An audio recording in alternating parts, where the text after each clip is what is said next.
Ladies and gentlemen, welcome to Chanel Jasmine, the best novel Chanel for romantic stories. Hai guys, selamat datang di channel Jasmine, channel terbaik untuk menyimak novel-novel romantis. Mohon dukung channel ini dengan subscribe, like dan share video-video yang ada di channel ini. Terima kasih.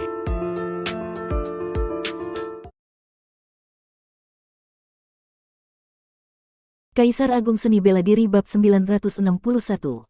Luo Xiu berhasil menekan patung leluhur Gunung Yuanxi, dan seketika itu juga, Kaisar Dunia Bawah langsung melesat menuju ketiga Kaisar Dewa dari Gunung Yuanxi untuk bertarung. Dewa Yuanxi, setelah mencapai tingkat Dewa Iblis tingkat 7, kembali dari alam liar dan meninggalkan dua warisan utama di Gunung Yuanxi. Satu adalah Gunung Yuanxi itu sendiri, sebuah artefak tingkat 7 yang sangat kuat, dan yang lainnya adalah patung leluhur tersebut. Gunung Yuanxi telah dihancurkan dengan pedang terbang abadi, dan kini satu-satunya yang tersisa adalah patung leluhur, yang juga telah ditekan oleh batu penyegel iblis milik Luo Xiu. Hal ini membuat ketiga kaisar dewa yang tersisa di Gunung Yuanxi terlihat seperti telah kehilangan harapan. Semua murid Gunung Yuanxi, dengar perintah. Dengan harga berapapun, bunuh mereka. Seru tetua agung yang berada di tingkat kaisar dewa akhir, yang kemudian tanpa ragu-ragu membakar sumber hidupnya, mengorbankan nyawanya untuk meningkatkan kekuatannya hingga mencapai puncak kaisar dewa, lalu menyerbu kaisar dunia bawah.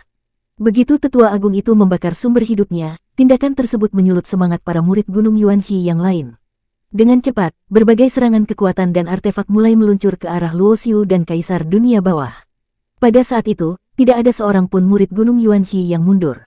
Karena Gunung Yuanxi sangat menekankan kesetiaan, setiap murid yang memiliki posisi tertentu di dalam sekte pasti sangat setia kepada sekte mereka. Kaisar dunia bawah melepaskan domain kematian, dengan hukum kematian sebagai salah satu hukum paling kuat, dan dalam kekuatan ini, ia juga menambahkan sedikit dunia bawah Tianli, membuat hukum kematian menjadi lebih mengerikan. Siapapun yang berada dalam cakupan wilayah ini dan memiliki kekuatan di bawah kaisar dewa akan segera terkuras habis energi kehidupan mereka dalam sekejap, berubah menjadi tulang belulang. Luo Xiu mengangkat tangannya dan mengeluarkan banyak boneka dari dalam dirinya. Boneka-boneka ini memiliki berbagai tingkatan, dari kaisar dewa hingga kaisar dewa tingkat rendah. Murid-murid Gunung Yuanxi sangat banyak, mengingat mereka memiliki sejarah panjang dan kehidupan yang sangat panjang. Begitu boneka-boneka itu dilepaskan, mereka langsung dikerumuni oleh banyak kultivator Gunung Yuanxi.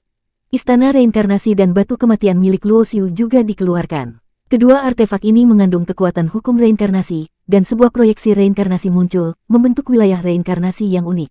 Di dalam wilayah ini, hukum waktu dan kehidupan akan terpengaruh. Dengan cepat, Luo Xiu bergerak, dan setiap kali dia bergerak, seorang kultivator Gunung Yuanxi akan jatuh di tangannya. Luo Xiu bahkan tidak perlu mengeluarkan pedang pembajak langit, karena ketiga kaisar dewa itu sibuk bertarung dengan kaisar dunia bawah. Kultivator-kultivator Gunung Yuanxi yang paling kuat hanya berada di tingkat kaisar dewa dan jelas tidak dapat menandingi kekuatan Luo Xiu.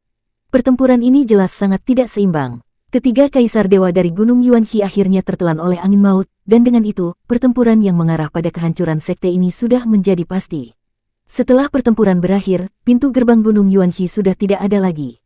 Tanpa kekuatan tiga kaisar dewa untuk mengendalikan dan memandu patung leluhur, patung itu kehilangan kesadarannya, dan sekarang sudah berada di bawah tekanan batu penyegel iblis yang ditempatkan oleh Luo Xiu. Boom! Tiba-tiba, sebuah retakan besar muncul di ruang angkasa di kedalaman Gunung Yuanxi. Seorang pria tua dengan wajah penuh pembunuhan muncul dari celah itu. Kultivator dari Gunung Yuanxi yang ada di alam liar segera mendengar tentang bencana yang menimpa Gunung Yuanxi di 3000 dunia besar. Segera mereka menggunakan jalur bintang untuk sampai ke sini, meskipun mereka terlambat. Murid-murid Gunung Yuanxi sudah hampir habis, tubuh-tubuh mereka berserakan di tanah, dan pemandangannya sangat memilukan. Zunlu, apakah kamu masih mengenali aku? Saat kaisar dunia bawah melihat pria tua ini, pembunuhan yang luar biasa muncul dalam dirinya. Luo Xiu, meskipun tidak mengetahui siapa pria tua ini, dapat dengan mudah menebak berdasarkan reaksi kaisar dunia bawah. Pria tua yang bernama Zunlu ini jelas adalah musuh lama kaisar dunia bawah. Dulu, ketika kaisar dunia bawah mencoba menyerang Gunung Yuanxi, Zunlu adalah pemimpin Gunung Yuanxi pada waktu itu, kaisar dunia bawah.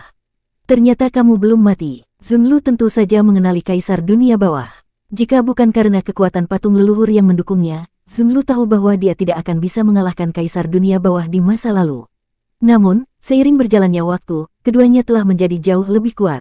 Luo Xiu bisa merasakan kekuatan hukum yang ada pada Zunlu, meskipun tidak berada pada tingkat dewa iblis tingkat 7, Zunlu telah menguasai sebagian besar hukum, dengan sebagian dari dirinya hampir mencapai dewa iblis tingkat 7. Kekuatan Zunlu ini bahkan mencapai tingkat Kaisar Agung tahap 6, sedikit lebih kuat daripada Kaisar Dunia Bawah. Setelah menghancurkan dasar Gunung Yuanqi, Luo Xiu dan Kaisar Dunia Bawah langsung meluncur ke dalam pertempuran tanpa ragu, tanpa kata-kata lagi. Dari kepala Zunlu muncul totem api yang besar, dan api itu meluas dengan cepat, membentuk wilayah api yang membatasi ruang langit di dataran itu. Api ini bukan api biasa, melainkan api yang mengandung kekuatan hukum. Sebagian besar ruang di sekitar mereka mulai terbakar dan runtuh, bahkan batu penyegel iblis milik Luo Xiu dan domain kematian dari Kaisar Dunia Bawah tidak bisa menghalangi serangan api tersebut. Anjing tua itu sudah hampir mencapai Dewa Iblis tingkat 7. Begitu pertempuran dimulai, Luo Xiu dan Kaisar Dunia Bawah segera merasakan kesulitan. Api yang dimiliki Zunlu sudah hampir mencapai level 7, dan api sura milik Luo Xiu tidak dapat menandingi kekuatan itu. Luo Xiu terpaksa mengangkat batu penyegel iblis di atas kepalanya, menggunakan kekuatan King Tian untuk menahan panas api yang luar biasa ini. Zunlu mengangkat tangannya, dan sebuah monster besar muncul di sampingnya, sebuah kilin yang sudah mencapai tingkat dewa tingkat 6. Ini adalah makhluk yang sangat kuat, jauh lebih kuat daripada yang ada di dunia Zuyu. Luo Xiu mengaktifkan istana reinkarnasi dan mutiara kehidupan dan kematian untuk menahan serangan dari kilin, sementara Kaisar Dunia Bawah juga berhadapan dengan Zunlu yang semakin mendesak. Kaisar Dunia Bawah, dulu aku membiarkanmu kabur, kali ini aku akan melihat bagaimana kamu melarikan diri. Dengan ledakan kekuatan yang luar biasa, api terus meningkat, bahkan dengan perlindungan dari batu penyegel iblis dan kekuatan King Tian, Luo Xiu merasakan kulitnya terbakar, bahkan pakaiannya yang dibuatnya sendiri dengan kemampuan luar biasa hampir meleleh. Jika bukan karena bahan-bahan langka yang digunakan untuk membuat pakaiannya, mungkin dia sudah terbakar habis. Api merah membakar, Zunlu mengaum keras, dan menggunakan teknik ilahi yang luar biasa.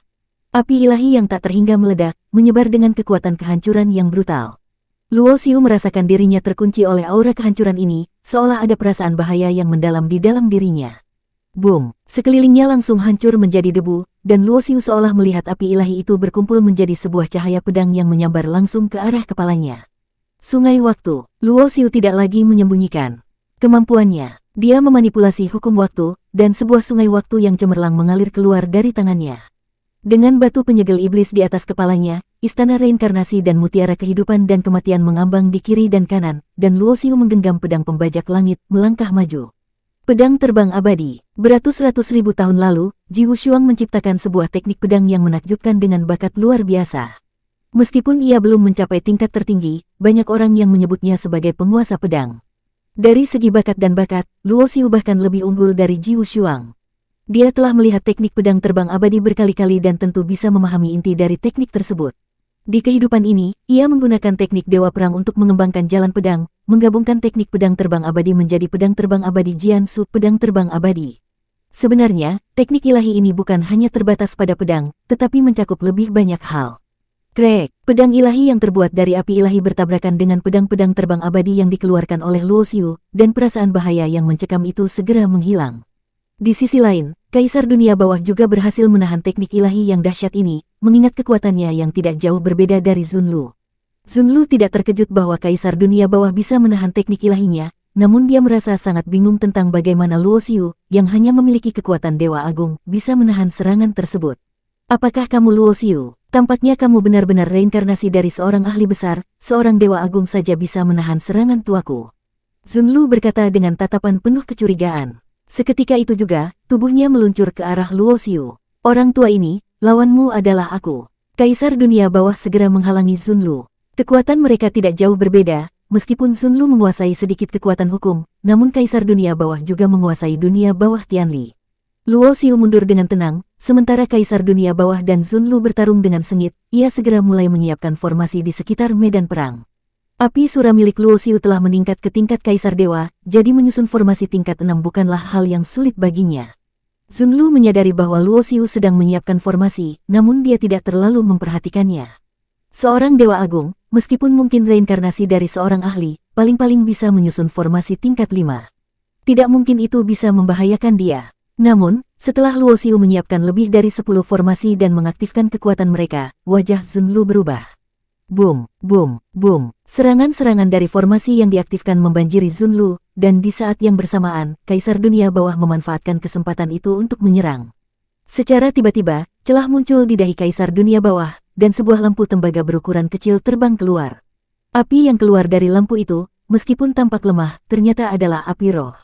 Api roh adalah api yang membakar jiwa dan pikiran, bukan hanya benda fisik. Ketika api ini menyentuh tubuh Zunlu, ia merasakan jiwa dan kesadarannya terbakar, teriakannya sangat keras dan penuh rasa sakit. Sing, pada saat itu juga, sebuah cahaya pedang yang sangat cerah menyambar.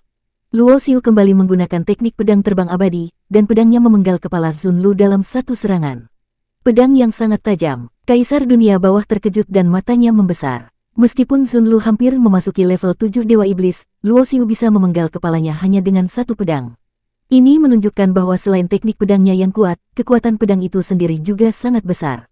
Bagi Kaisar Dunia Bawah, pedang Luo Xiu ini lebih kuat daripada pedang kekacauan yang diperoleh dari Istana Wuliang. Selain itu, batu penyegel iblis yang digunakan Luo Xiu untuk menahan patung leluhur juga merupakan artefak yang sangat luar biasa. Dia benar-benar reinkarnasi dari seorang ahli besar, kan? Kaisar Dunia Bawah semakin yakin dengan dugaannya. Jika dia bukan reinkarnasi dari seorang ahli besar, bagaimana mungkin dia memiliki begitu banyak artefak dan teknik yang kuat? Jika dia memang reinkarnasi, pasti dia telah meninggalkan banyak artefak dan cadangan sebelum reinkarnasinya untuk dirinya sendiri. Bersambung.